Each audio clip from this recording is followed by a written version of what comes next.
Se uma criança de 10 anos comete um crime, ela deve ser julgada como adulto? E se esse crime for um assassinato? E se a vítima for uma outra criança ainda mais nova? Qual pena você daria para isso? Nos Monstros Meninos de hoje, você vai conhecer o caso de dois assassinos de 10 anos de idade que chocou o mundo inteiro.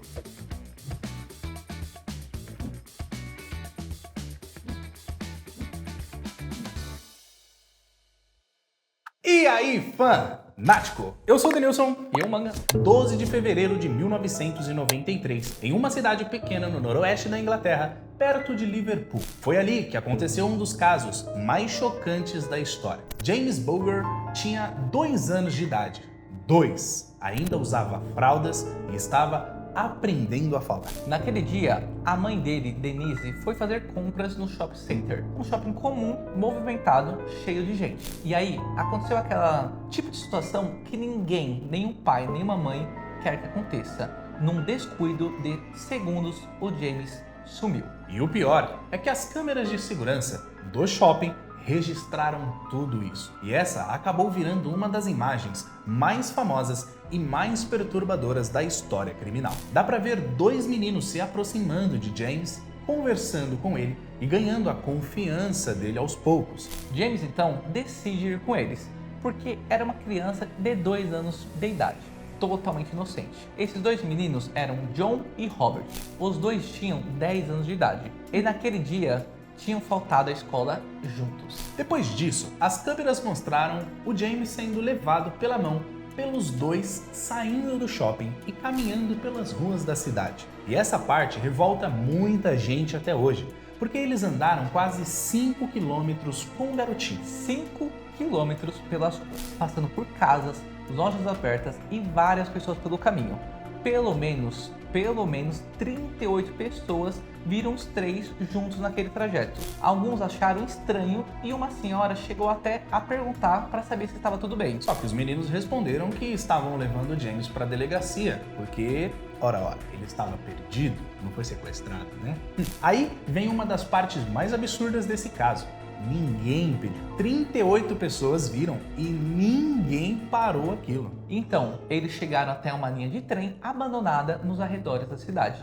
E aqui o James foi torturado pelos 2 garotos com pedras, tijolos e até jogaram tinta nos olhos do menininho. Mas o destino final foi uma barra de ferro de 10 quilos que derrubaram na cabeça do James. Depois disso, o corpo dele foi deixado nos trilhos, até porque eles queriam fazer como se fosse um acidente.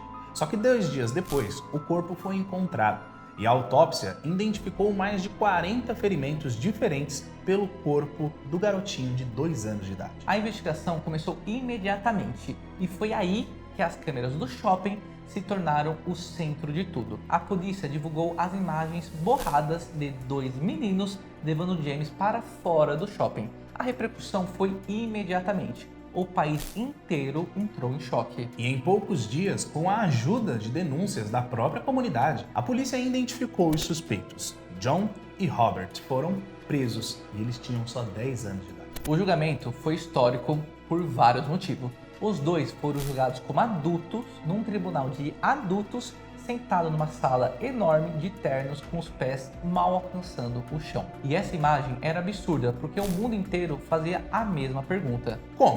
Como 2 crianças de 10 anos conseguiram chegar nesse nível? Durante as investigações veio à tona que um deles vinha de uma família completamente desestruturada, que ajudou a entender que monstros não nascem prontos, eles são construídos. Os 2 foram condenados a 8 anos presos em uma instituição juvenil.